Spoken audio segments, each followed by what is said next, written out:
Olá, eu sou Fabiano Barros e eu posto vídeos para ajudar você a fazer concursos de maneira profissional.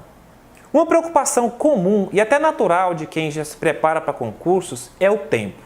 Quanto tempo irá levar até que eu finalmente passe? Eu já vi muitas pessoas dando respostas prontas a essa pergunta, do tipo, para determinado concurso deve-se estudar 1 ano, para outro 2 anos. Eu discordo completamente desse tipo de abordagem. Primeiro porque esse suposto tempo necessário foca no cargo e não na pessoa, que é o que realmente importa. E as pessoas são imensamente diferentes umas das outras. E segundo porque a qualidade e a eficiência na preparação para o concurso, como eu já expliquei aqui em vários vídeos, depende de inúmeros fatores. Depois de fazer concursos por 15 anos e de passar em 10 concursos, alguns pouco concorridos, outros de concorrência média e alguns dos mais concorridos do Brasil, eu realmente acredito que 2 ou 3 meses de estudo no mais alto nível, de foco, motivação, disciplina, excelência do material e com técnicas mais eficazes, rendem mais do que 2 ou 3 anos de estudo de baixo nível. Vou explicar melhor. Hoje eu sou defensor público e também estou aprovado para o cargo de procurador. No caso, procurador da Fazenda Nacional. Mas para ilustrar o exemplo do que eu estou dizendo aqui, hoje eu vou contar um caso de um concurso no qual eu não passei, de procurador do estado de Goiás. Em 2013, eu era policial rodoviário federal, estava até certo ponto satisfeito e até acomodado na carreira, mas eu tinha interesse, principalmente na época, pelo cargo de procurador do estado de Goiás. Essa é uma excelente carreira jurídica que permite, inclusive, a advocacia privada. Como já haviam alguns anos que eu não estudava para nada, eu imaginava que era preciso estudar cerca de 2 anos para eu passar para esse cargo de procurador. Mas eu não estava estudando, apenas procrastinava. Queria, mas não fazia por onde. Quando então as notícias esquentaram de que o concurso estava próximo, eu cheguei a preparar o material, imprimi as últimas provas de procurador de todos os estados e comecei a estudar. Estudei cerca de uns 10 dias e parei. Isso foi no final de 2012 e o concurso estava previsto para fevereiro de 2013. Eu acabei parando porque enquanto eu estava estudando, eu ficava sempre pensando que o tempo estava muito curto até a prova, que eu precisava ter começado muito antes, e aquilo me roubava as energias, a minha concentração e a minha fé de que eu poderia passar naquele concurso. Porque eu tinha plantado no meu subconsciente que eu precisaria estudar 2 anos para passar, ou no mínimo 1 ano, e eu não tinha esse tempo na minha visão. Essa era a minha convicção. Com este pensamento, eu mesmo me sabotei. Larguei completamente os estudos e segui a vida, que não estava ruim. Eu trabalhava escala 24/72 na polícia, trabalhando perto de casa, ganhando bem, mas a verdade é que eu queria mais. O concurso não saiu em fevereiro, nem em março, e depois daqueles 10 dias que eu estudei, eu nunca mais peguei em nada. Parei de acompanhar também se o concurso estava próximo ou não. E quando foi em agosto de 2013, 6 meses após aquela previsão, a minha irmã Yara me ligou e disse que o edital havia sido publicado. E eu disse a ela que eu nem ia mexer com aquele concurso, porque se eu tivesse continuado o estudo que eu havia começado desde o final do ano anterior, eu poderia ter uma chance. Mas não era agora, com 2 meses para a prova, que eu ia inventar a moda, ia passar a vergonha. Então eu falei que nem ia mexer com aquele concurso. E esqueci de novo e toquei a vida. E larguei para lá. Um belo dia, eu estava no posto da PRF de serviço e como já tinha passado aquela raiva inicial, raiva de mim mesmo, eu resolvi abrir o edital e ler de curiosidade, para ver o que estava previsto ali.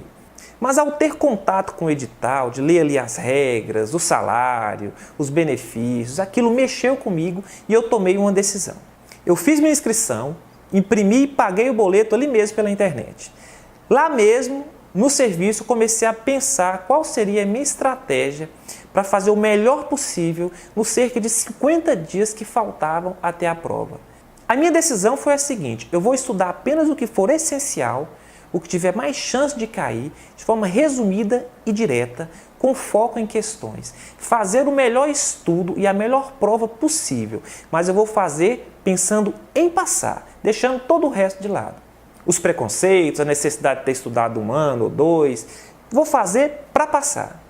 E eu criei uma estratégia de estudo, não necessariamente para aprender o conteúdo, mas para acertar o maior número de questões em cada uma das provas. E assim eu fiz.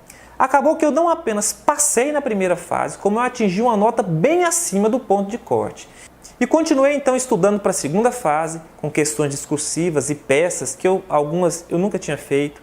Usei o mesmo princípio, fiz o melhor pensando em passar. A segunda fase foi bem difícil, eliminou muita gente, mas eu também passei. E fui para a prova oral.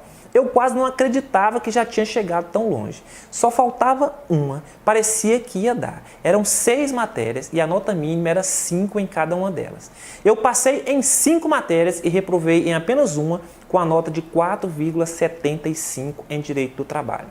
Provas orais podem variar muito, tanto o formato quanto o resultado.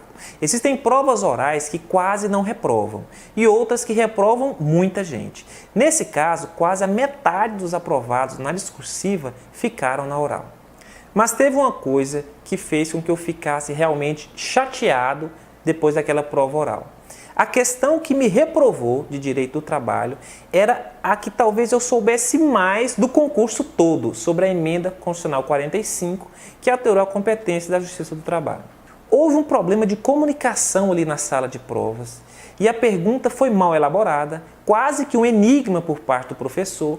Eu acabei ficando nervoso, com a impressão errada de que o examinador estava querendo ser sacana comigo e deu no que deu. Eu acredito que o fato de não ter estudado com um tempo maior tenha me tirado um pouco da confiança, inclusive de pedir esclarecimentos ao examinador que houve essa necessidade e por isso eu acabei não passando. A percepção que eu tive foi de que a minha reprovação se deu muito mais por falta de confiança do que de conhecimento do conteúdo. Ou seja, não era o fato de eu ter estudado 1 ano ou 2 a mais que teria feito com que eu passasse. Eu precisava apenas de ter tido um pouco mais de confiança e isso teria sido o suficiente para a minha aprovação. Quando eu saí da sala de provas, antes mesmo de consultar nenhum material, eu compreendi o que tinha acontecido e percebi qual era a resposta esperada, mas era tarde. A confiança que eu tive na primeira e na segunda fases me faltou na oral, talvez pelo tipo de prova ali um pouco mais frente a frente. De tanto medo de não saber a resposta, de não estar tão preparado quanto os outros candidatos, eu acabei não percebendo que a pergunta que me foi feita era muito simples. E apesar da reprovação, eu aprendi então que definitivamente não existe um tempo mínimo para aprovação.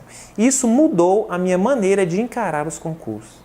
Tem um vídeo aqui de número 2 no YouTube que eu ensino a diferença do estudo pré-edital e pós-edital. Dê uma olhada. E quando sair seu concurso, faça para passar com confiança até o final, independentemente do tempo que você tenha estudado para ele. No próximo vídeo aqui do YouTube, eu vou dar continuidade a esse assunto. É isso, pessoal. Curta o vídeo, compartilhe, se inscreva no canal. Te espero no próximo vídeo.